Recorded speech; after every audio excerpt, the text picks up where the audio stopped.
Praise the lord. మీ అందరికీ క్రీస్తునామం పేరట శుభావందనాలు తెలియజేసుకుంటూ ఉన్నాం. ఒక ప్రత్యేకమైన అంశంతో మేము మధ్యకు రావడానికి దేవుడు కృప చేశాడు. ఈ క్రిస్మస్ సీజన్లో దేవుని యొక్క వాక్యాన్ని విని ఈ క్రిస్మస్ సీజన్లో దేవుని మహింపరచాలని ఈ వాక్యాలు పంపిస్తూ ఉన్నాం.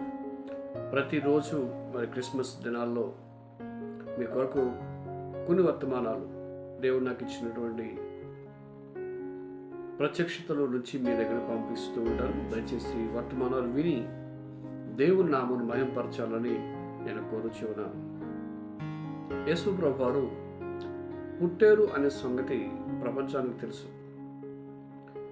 యేసు ప్రభువారు పుట్టారు కాబట్టి ఈ ప్రపంచానికి వెలుగు వచ్చిందని, యేసు ప్రభువారు పుట్టారు కాబట్టి ఈ ప్రపంచానికి ఒక రక్షకుడు దొరికాడని మనందరికీ తెలుసు. అయితే యేసు ప్రభువారు కన్య మరియమ్మకు పుట్టక ముందు ఆయన ఉన్నాడా లేదా? ఈరోజు టాపిక్ ఇదే నేను మాట్లాడాలని ఆశపడుతున్నాను. ఎందుకంటే ఆయన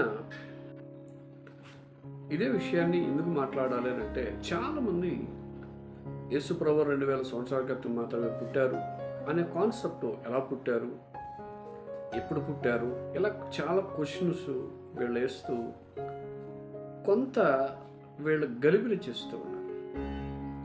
అయితే ఇక్కడ ఒక పాయింట్ నేను చెప్పాలనుకుంటున్నాను. ఏంటంటే యేసు ప్రభువారు కన్య మరియమ్మకు పుట్టక ముందు ఆయన ఉన్నాడు. ఎన్నో రిఫరెన్సెస్ బైబిల్లో దానికి ఇవాళ 7 విషయాలు యేసు ప్రభువారు ఎలాగా ఉన్నాడు అనే సంగతిని ప్రపంచానికి తెలియచేయాలని ఈరోజు ఈ క్రిస్మస్ సందేశంతో మీ మధ్యకు వచ్చాను. దానికి ముందు కొన్ని విషయాలు చెప్తాను. చాలామంది ఈ క్రిస్మస్ సీజన్ వచ్చేటప్పటికి యేసుప్రభు డిసెంబర్ 25 పుట్టాడని నిరూపిస్తారు, ₹1,00,000 ఇస్తాను అని చెప్పి కొంతమంది శివశక్తి బ్యాచ్ వాళ్ళు కొంతమంది చేస్తూ ఉంటారు. నేను ఒక విషయాన్ని చెప్పాలనుకుంటున్నాను. ఏంటంటే, నేను కొన్ని స్క్రీన్ మీద పెడతాను చూడండి. మహాభారతంలో టీటీడీ వాడు ఫ్రెండ్ చేసినటువంటి ఆ యొక్క మహాభారతంలో అక్కడ క్రీస్తు శకం అని వాడారు. నేను స్క్రీన్ మీద పెడతాను చూడండి. క్రీస్తు శకం. అలాగే వేదంలో స్కందుడు అనేటువంటి ఒక ఆయన ఉంటాడు. ఈ చరిత్ర తెలుసుకోవడానికి క్రీస్తు శకం అనేటువంటి మాట వాడారు. రీసెంట్గా మదన్ గుప్తా అని ఒక ఆయన ఆ చరిత్ర చెప్తూ ఒక టీవీ ఇంటర్వ్యూలో చెప్తా ఆయన ఏమన్నాడంటే క్రీస్తు పూర్వం అన్నాడు. అలా చాలామంది ఈవెన్ నాస్తికులు కూడా వాళ్ళ బుక్స్ రాసేటప్పుడు కాలాన్ని లెక్కించేటప్పుడు వాడు క్రీస్తు పూర్వం క్రీస్తు రెండు మెన్షన్ చేశారు. ఇవి ఎందుకు మెన్షన్ చేశారనంటే, యేసు ప్రభు 9వ రోజు అంటే సున్నతి చేయడానికి దేవాలయం తీసుకెళ్ళిన 9 రోజుల తర్వాత క్రీస్తు శకాన్ని అప్పుడున్న క్యాలెండర్లో లెక్కించారు. ఇప్పుడు చాలామంది ఎలా లెక్కిస్తారని నేను చెప్తాను. అప్పుడున్న క్యాలెండర్ ప్రకారం వాళ్ళు లెక్కించారు. అది ఆ లెక్కించారు కాబట్టి క్రీస్తు శకాన్ని ప్రారంభించారు. అప్పుడున్న క్యాలెండర్. ఇప్పుడు చాలామంది మా దేవుడు ఇప్పుడు పుట్టాడు అప్పుడు పుట్టాడంటే వాళ్ళకి అసలు క్యాలెండరే లేదు. సో ఎవరైతే మా దేవుడు పలానప్పుడు పుట్టారంటారో వాళ్ళ క్యాలెండరే లేదు. ఇప్పుడు ఈరోజు చూడండి, ఈరోజు నా బర్త్డే పలానా రోజు అనుకున్నప్పుడు నేనే క్యాలెండర్ ఫాలో అవుతున్నాను, ఇప్పుడున్న క్యాలెండర్ ఫాలో అవుతున్నాను. ఈ క్యాలెండర్ ఎవరిది? Gregorian calendar. ఇవన్నీ బ్యాక్గ్రౌండ్కి వెళ్ళిపోతే అప్పుడున్న క్యాలెండర్కి సరిపోయే రీతిగా యేసుప్రభువారు పుట్టారు అనే కాన్సెప్ట్ అప్పుడు ప్రపంచం అంతా ఆ క్యాలెండర్ని యాక్సెప్ట్ చేసింది. మీకు అందుకే క్రీస్తు శకం క్రీస్తు పూర్వం. మన అతను ఎవరో రాముడు 5,000 సంవత్సరాల క్రితం అంటే ఆ డేట్ ఆఫ్ బర్త్ చెప్పాడు.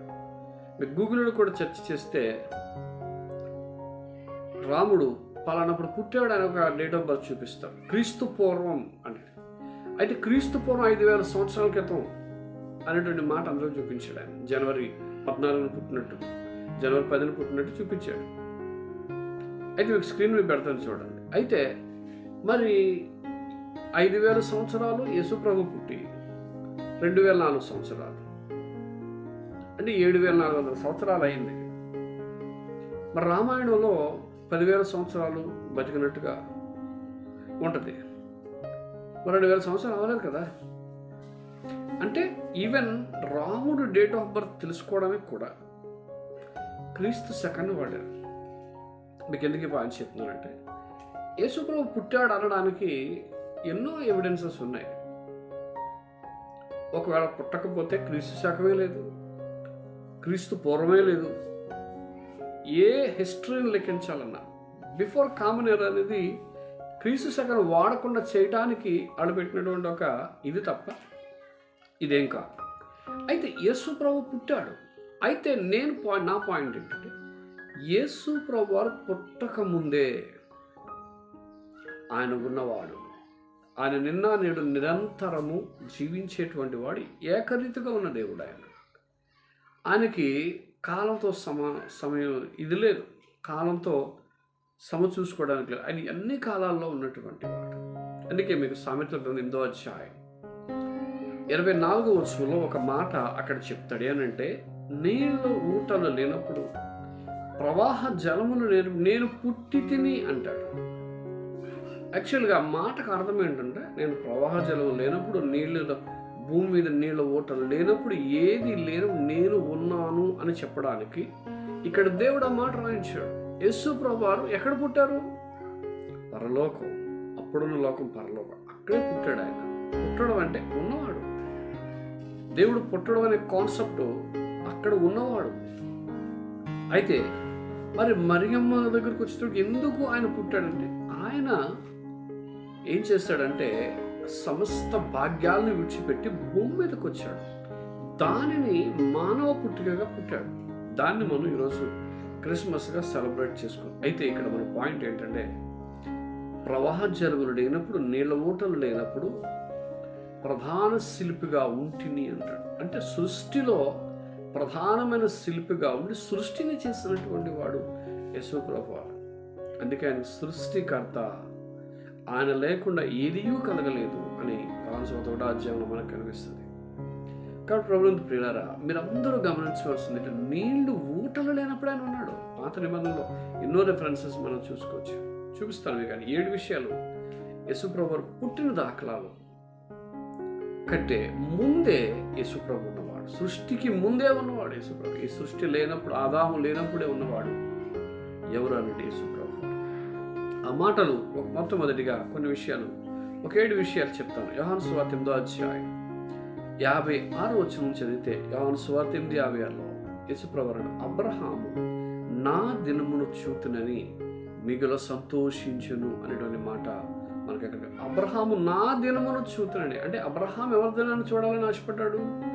యేసు ప్రభు దినమును చూడాలని ఆశపడ్డాడు. అందుకే పాత నిబంధనలో మెల్కీసెదెకుగా యేసు ప్రభు అబ్రహాం ప్రత్యక్షమైనట్టుగా మనకి బైబిల్లో కనిపిస్తుంది. మెల్కీసెదెక్ దేవుడు కుమారుడు పోలినటువంటి వాడు అనేటువంటి మాట అక్కడ కనిపిస్తుంది. అక్కడ అర్థం ఏంటంటే, మెల్కీసెదెక్గా యేసు ప్రభు అబ్రహాం కనిపించారు. అందుకే అబ్రహాం అంటాడు, నా దినమును చూతునని మిగుల సంతోషించును అంటాడు. అదే యోహాను సువార్త 8వ అధ్యాయం 58వ వచనంలో యేసు ప్రభువు అంటారు, అబ్రహాము పుట్టక మునిపే నేను ఉన్నవాడను అంటాడు. అక్కడ ఉన్నవారు అందరూ అంటే, నీకు 50 సంవత్సరాలు కూడా లేవే, నీకు 5 సంవత్సరాలు కాదే, నీకు వయసు లేదే, అబ్రహాం ఎలా చూసావు అంటే, అబ్రహాము పుట్టక మునిపే నేను ఉన్నవాడను అని అక్కడ దేవుడు తెలియజేస్తున్నాడు. ప్రభువుని పిల్లరా, ఈరోజు మీరు గమనించవలసింది ఏంటంటే, అబ్రహాము కంటే ముందున్నవాడు. అబ్రహాము విశ్వాసులకు తండ్రి. అబ్రహాముకు కనిపించి అబ్రహాము ఆయన దినమును చూడాలని ఆశపడినటువంటి విధానం ఏదైతే మనకు ఆలోచన ఉందో, ఆయన దినమును చూడడం మిక్కిలి ఆశపడ్డాడు. ప్రభువుని పిల్లరా, అబ్రహాము పుట్టక మునిపే ఉండి అబ్రహాముకు కనిపించి అబ్రహామును దీవించినటువంటి వాడు యేసు ప్రభు. ఈరోజు అబ్రహాము ఆయన దినాన్ని చూడాలని ఆశపడ్డాడు. ప్రభువుని పేరు ఈరోజు మనం కూడా ఈ క్రిస్మస్లో మనం నేర్చుకోవాల్సింది ఏంటంటే, ఆయన దినం, ప్రతిరోజు ఆయనతో గడిపే దినం ఆయన దినం. కాబట్టి ఆయనతో ఉండాలి, ఆయనను చూడాలి, ఆయన స్వరాన్ని వినాలి, ఆయన సన్నిధిలో గడపాలి అనేటువంటి తపన మీకు నాకు కావాలి. అందుకే బైబిల్ చెబుతుంది, ఆయన స్వరూప దర్శనమును చూడాలి. ఆయన ఎలా ఉంటారు? హృదయశుద్ధి గల వారు ధన్యులు, వారు దేవుళ్ళను చూస్తారు. నీ హృదయంలో శుద్ధుంటే దేవుడు కనిపిస్తాడు. హృదయం కూడా శుద్ధి కావాలి. అందుకే అబ్రహాం నా దినమును చూపుతుందని అంటాడు. ఈరోజు ప్రభు దినం, దేవుడిని నువ్వు చూడగా దేవుని దినంలో నువ్వు ఉండాలి. అంటే ప్రభు దినం ఏదైతే ఉందో ఆ దినం ప్రతి దినము దేవుని దగ్గర కనిపించాలి. ఇది దేవుడు కోరుకుంటున్నాను. నేను అబ్రహాం నా దినమును చూపు మిగిలిన సంతోషించినట్టు. రెండవదిగా మనం ఆలోచన చేస్తే యోహాను సువార్త 12:41 యోహాను సువార్త 12:41 దానికి ముందు యోహాను సువార్త 12:30 మనం చదివితే ప్రభు యొక్క బాహువు ఎవరికి బయలుపరచబడను, ప్రభు యొక్క బాహువు ఎవరికి బయలుపరచబడనని చెప్తూ యెషయా గ్రంథం 6:7 మీరు చదివితే అక్కడ యెషయా ఒక దర్శనాన్ని చూశాడు. అదే దర్శనం గురించి ఇక్కడ యోహాను సువార్త 12:47 యెషయా ఆయన మహిమను చూసినందున అన్నాడు. ఎవరు మహిమను చూశాడు? యెషయా ఆయన మహిమ. ఆయన అంటే యేసు ప్రభు. యెషయా ఆయన మహిమను చూసినందున అంటే యెషయాను కూడా కనిపించి యెషయాను కూడా బలపరిచినటువంటి వారు ఎవరనంటే యేసు ప్రభు. అందుకే ఇక్కడ క్లియర్గా రాశాడు యెషయా ఆయన మహిమను చూసినందున అంటాడు. ఈరోజు దేవుడు మనలను కూడా ఈ క్రిస్మస్లో ఆయన మహిమను చూడాలి. రోమాపత్రిక 3:23 ఏ భేదం అందరూ పాపం చేసి దేవుడు అనుగ్రహించి మహిమను పొందలేకపోతున్నారు. ఈరోజు దేవుడు మహిమను పొందడానికే యేసు ప్రభు వారి భూమి మీదకి వచ్చారు.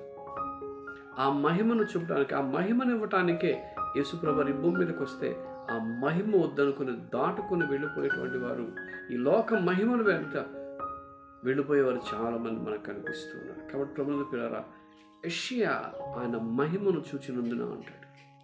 యెషయా ఎవరిని చూశాడు? యేసు ప్రభు వారిని చూశాడు. ఆయన మహిమను చూశాడు. కాబట్టి మీరు అర్థం చేసుకోవాల్సిన విషయం ఏంటంటే యేసు ప్రభు వారు నీళ్ళ ఓటలు లేనప్పుడే ఉన్నాడు, అబ్రహాం కంటే ముందు ఉన్నాడు.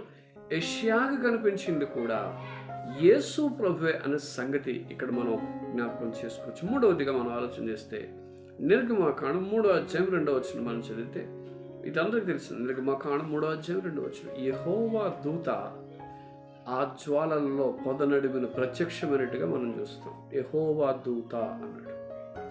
ఇక్కడ యెహోవా దూతే 3:15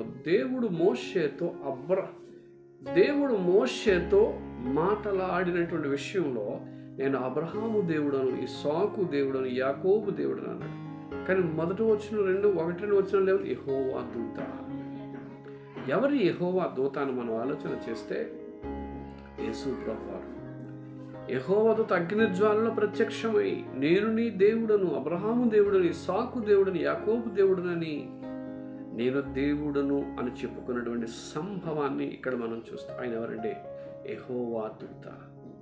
ఈ యెహోవా దూత మోషేకు కనిపించి మోషేను ఒక నాయకుడుగా, అనేక మందిని విడిపించేవాడుగా, ఇశ్రాయేలు జనాంగాన్ని విడిపించేవాడుగా మోషేను దేవుడు అనుకున్నాడు.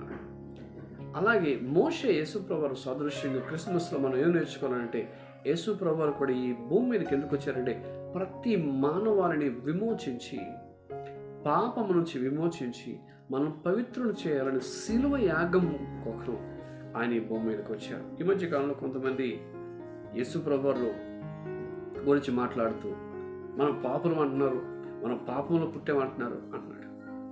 అసలు పాపము అనే కాన్సెప్ట్ మీ గ్రంథాల్లో లేనప్పుడు మీ దేవుడు మేము పాపం చేసామని ఎందుకు చెప్పుకున్నారు? మేము పాపం చేసి దుఃఖం మీద దుఃఖం అనిపిస్తున్నాం ఎందుకు చెప్పుకున్నారు? వాళ్ళలో పాపం ఉంది. పాపం అనే కాన్సెప్ట్ ఎలా వచ్చింది? ఒక పాపము అనే కాన్సెప్ట్ ఆజ్ఞాతిక్రమమే పాపం. అంటే చేయకూడని కార్యాలు చేస్తేనే పాపం. ప్రతి మనిషిలో పాపం ఉంది. ఆ పాపమును తీసివేయడానికి యేసుప్రభువు వచ్చాడు.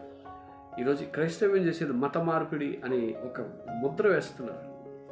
ఒక వేశ్యను బాగు చేసి తన పాప జీవితం నుంచి బయట తీసుకొస్తున్నాడు. ఒక త్రాగుబోతుని మార్చి పాప జీవితం నుంచి బయట తీసుకొస్తున్నాడు. ఒక మోసగాడిని, ఒక దొంగను యేసుప్రభువు నమ్ముకున్నప్పుడు చాలామంది చూడండి ఈ బైబిల్ని అనుసరించి వాళ్ళు దొంగలు మారారు, వ్యభిచారులు మారారు, వీళ్ళందరూ మారి దేవుని కొరకు బలమైన పాత్రగా వాడబడ్డారు. మరి దీన్ని మత మార్పుడని మా ఊర్లో మీరు చెప్పొద్దని ఈరోజు గోల చేస్తున్న వాళ్ళందరికీ ఇస్తున్న సలహా ఏంటంటే యేసు ప్రభు మతం కానీ యేసు ప్రభు యొక్క వాక్యం కానీ ఎక్కడికైనా వచ్చింది అని అంటే ఒక సమాజాన్ని మార్చటానికి, పాపంలోంచి విడిపించడానికి చాలామంది పండుగలు చేస్తారు. ఫుల్గా తాగేసి డ్యాన్స్లు వేస్తూ ఉంటారు. ఇది పండగ? దేవుడు పండగ అది? దేవుడి పేరు చెప్పి అన్ని విధాలైన పాపాలు చేసేస్తూ ఉంటారు. అది పండగ కాదు. యేసు ప్రభువారు నిజమైన పండుగ ఏంటంటే, యేసు ప్రభువారిని పాపమును క్షమించి నేను విడుదల చేశాడు. ఇది హ్యాపీయెస్ట్ పండుగ, ఇది విడుదల పండుగ. అందుకే మోషే కనిపించి ఇశ్రాయేలును విడిపించమని యెహోవా దూతగా ఆయన ప్రత్యక్షమైనట్టుగా మనం ఇక్కడ వాక్యాన్ని చూస్తాం. 4వదిగా మనం ఆలోచన చేస్తే ఆదికాండం 48వ అధ్యాయం 16వ వచనం. ఆదికాండం 48వ అధ్యాయం 16వ వచనం మనం చదివితే సమస్త కీడులను తప్పించిన దూత అంటాడు. సమస్త కీడు నుంచి తప్పించి ఆ దూత వారిని ఆశీర్వదించినట్టుగా మనకి ఇక్కడ కనిపిస్తుంది. ప్రభువా పిల్లరా, ఇక్కడ ఒక దూత మనం ఆశీర్వదించడం ఏంటి, దూత దీవించడం ఏంటి అని మనం ఆలోచన చేస్తే నిర్గమాకాండం 23వ అధ్యాయం 21వ వచనం చదివితే మిమ్మల్ని త్రోవలో కాపాడిన దూత అంటాడు. ఈ దూత ఆయనకు ఒక నామం ఉన్నది, ఆయన సన్నిధిని మీరు భయపడండి అనేటువంటి మాటలు అక్కడ కనిపిస్తాయి. అంటే యెహోవా నామము ఒక దూతకి ఇవ్వబడింది. ఆ దూత యేసు ప్రభువారు. అందుకే ఇక్కడ అంటాడు త్రోవలో నిన్ను కాపాడిన దూత అన్నాడు. త్రోవలో నిన్ను కాపాడింది ఒక దూత ఉంది. ఆ దూత నిన్ను కాపాడింది కదా, ఆ దూత ఎవరనంటే యేసు ప్రభువారు. ఆ దూతకి యెహోవా నామం ఉన్నది అని అంటాడు. అందుకే యోహాను సువార్త 5:43 యేసు ప్రభువారు ఒక మాట చెప్పారు, నేను నా తండ్రి నామమున వచ్చి ఉన్నాను అంటాడు. నేను నా తండ్రి నామంలో వచ్చాను అని వారికి తెలియజేశాడు. ప్రభుత్వ పిల్లరా, ఈ దూత యెహోవా దూత ఎందుకు వచ్చిన, సమస్త కీడు నుంచి తప్పించి నిన్ను దీవించాలని ఆయన ఈ భూమి మీదకి వచ్చాడు. యేసు ప్రభువారు అబ్రహాము ద్వారా తన సేవకును పుట్టించి మనం ఆశీర్వదింపబడాలని, మనం దీవించబడాలని, దుర్నీతి నుంచి మరలాలని, దుర్మార్గం నుంచి మరలాలని యేసు ప్రభువారు ఈ భూమి మీదకి వచ్చారు. ప్రభుత్వ పిల్లరా, సమస్త కీడుల నుంచి తప్పించగలిగిన వాడు, సమస్త పాపాల నుంచి రక్షించగలిగిన వాడు దేవుడు యేసు ప్రభువారు. అందుకే యేసు ప్రభువారు నాలో పాపం ఉందని నీలో ఎవడన్నా స్థాపించగలరు. ఈరోజు దేవుడు అని చెప్పుకున్న వల్ల చాలా పాపాలు ఉన్నాయి. రీసెంట్గా ఒక ఆయన సినిమా తీశాడు, మదిలో మొదట.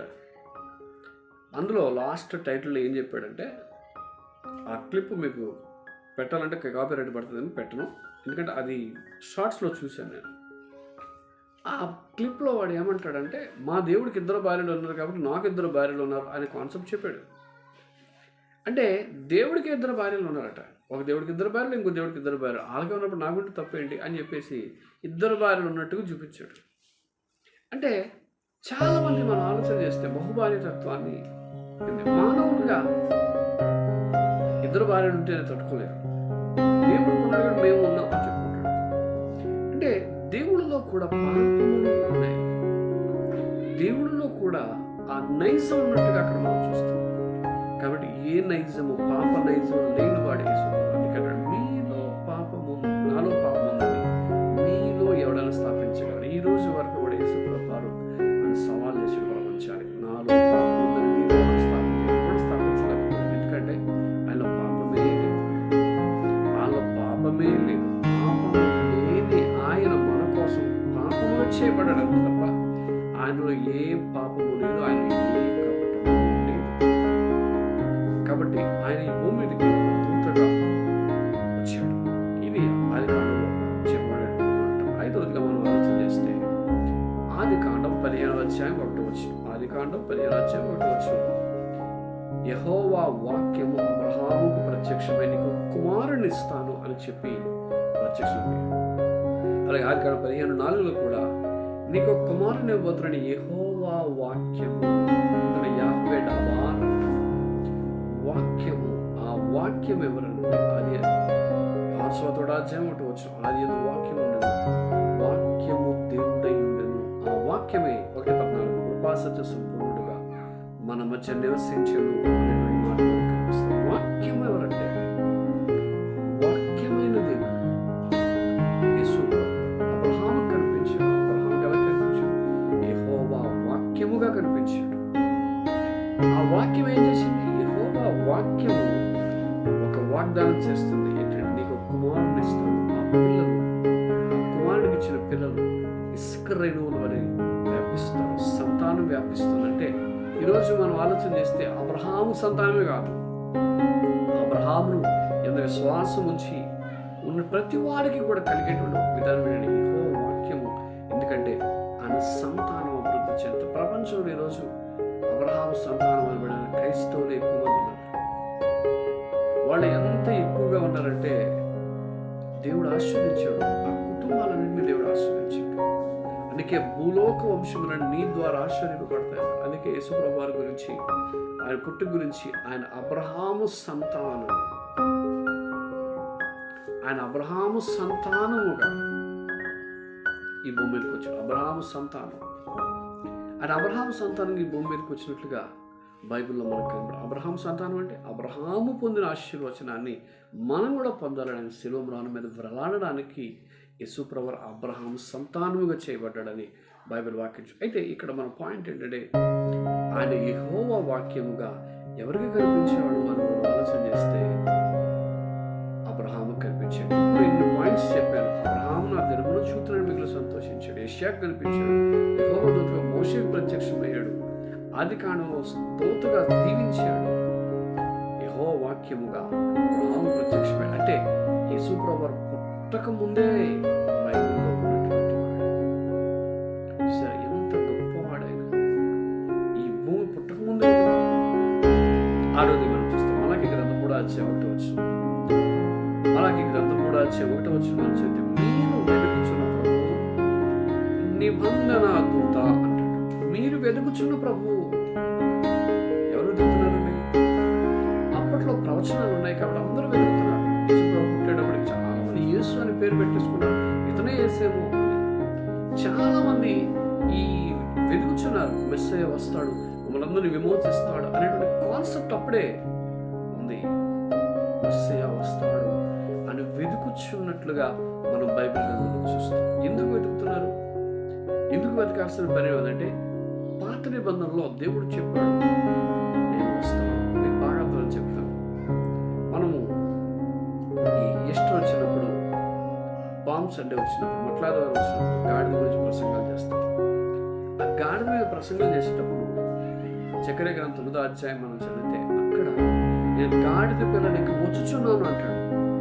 అక్కడ మాట్లాడింది యెహోవా దేవుడు కానీ చెప్పబడినటువంటి విధానం ఎవరికి అంటే గాడిదను గాడిద పిల్లనికి వస్తాడు ప్రవచనం ఉంది. ఇలాంటి ప్రవచనాలు పాత్రలు ఎన్నో ఉన్నాయి. ఈ ప్రవచనాలను బట్టి వాడు ఏం చేస్తున్నారు? వెతుకుతున్నారు. ఎప్పుడు పుడతాడు, ఎక్కడ పుడతాడు, ఎందుకంటే ఒక రక్షకుడు పుడతాడనే కాన్సెప్ట్ ఇప్పుడు వెతుకుచున్నారు. అంటే మీరు వెతుకుచున్న ప్రభు. కొత్త నిబంధనలో వెదకను వారికి దొరికాడట, వెతుకుచున్న వారికి దొరకలేదు. ఎందుకు దొరకలేదండి? వాళ్ళు అనుకున్న మెస్సేజ్ వేరు, వచ్చిన మెస్సేజ్ వేరు. వాళ్ళు అనుకున్న మెస్సేజ్ ఏంటంటే ఈ లోకానుసారంగా మనం రక్షించేటువంటి మెస్సేజ్. కానీ ఈ భూమి మీదకి మెస్సేజ్గా వచ్చినటువంటి యేసుప్రభువు ఉద్దేశం ఏంటంటే ఆయన అన్యులను ఇశ్రాయేలును కలిపి ఒక సంఘాన్ని ఏర్పాటు చేసి ఒక సంఘముగా చేసి వాళ్ళందరినీ దేవుడు నిత్య మహిమకు చేర్చాలని ఆయన వచ్చాడు. ఆయన వెదికి వాళ్ళు ఏం చేశారంటే ట్రాక్ తప్పిపోయారు. కానీ మనం ఆయన వెదికిన వారు మనం పొందుకున్నాం, వెదకన వారికి దొరికాడు. మనం గొప్ప ధన్యులు అండి. మనం ఇశ్రాయేలు కదా, అన్యులమైన మనం ధన్యులం. ఎందుకంటే మనకి ప్రభు దొరికాడు. మీరు వెతుకుచున్న ప్రభు అన్నాడు. ఈరోజు వెతకాలి. జక్కయ్య వెతికాడు, ఎవరో చూడాలనుకున్నాడు, చెట్టు ఎక్కాడు, అంటే వెతికాడు. యేసు ప్రభు వాళ్ళ ఇంటి దగ్గరికి వెళ్ళాడు. చాలా మంది బైబిల్లో వారు వెతికినప్పుడు దొరికాడు. కానీ రోజున వెతికే కాన్సెప్ట్ మనుషులలో లేదు. బిజీ అయిపోతున్నారు, ప్రార్థనకు రారు, గుడికి రారు, దేవుని ఆరాధన చేయలేరు, ఆరాధన చేయమంటే ఇది వెదకండి. దేవుని అడుగుడి మీకు వెదకుడి మీకు దొరుకునంటాడు. వెతికే భాగ్యం మనకు కావాలి. ఎక్కడ వెతుకుతున్నాం? సమాధులలో వెతికారు. మృతుడే సజీవుడైన మృతుల్లో ఎందుకు వెతుకుతున్నారు మీరు అంటాడు. సజీవుడైన సజీవంగానే వెతకండి, మృతుల్లో వెతకండి, శ్మశానంలో వెతకండి. శ్మశానం ఉండేవాడు దేవుడు.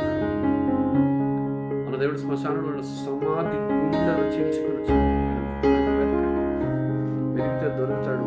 నీకు రక్షణ భాగ్యాన్ని కూడా ఆయన కలుగు చేస్తాడు. ఏడుగా మనం ఆలోచన చేస్తాం. దాన్ని దానియేలు గ్రంథం 16 ఈ వచనం కనుక చాలా వచనాలు బైబిల్లో మనకు కనిపిస్తాయి. దానియేలు గ్రంథం 10:16 నరస్వరూపియకుడు ఒకడు నన్ను ముట్టి అంటాడు. నరస్వరూపియకు అంటాడు. ఈ నరస్వరూపియకు అనే మాట మనం చాలా చోట్ల మనం చూస్తాం. ఈ నరస్వరూపిగా అనేటువంటి మాట యేసు ప్రభువు కొత్త నిబంధనలో మనుష్య కుమారుడు అని పిలువబడుతుంది.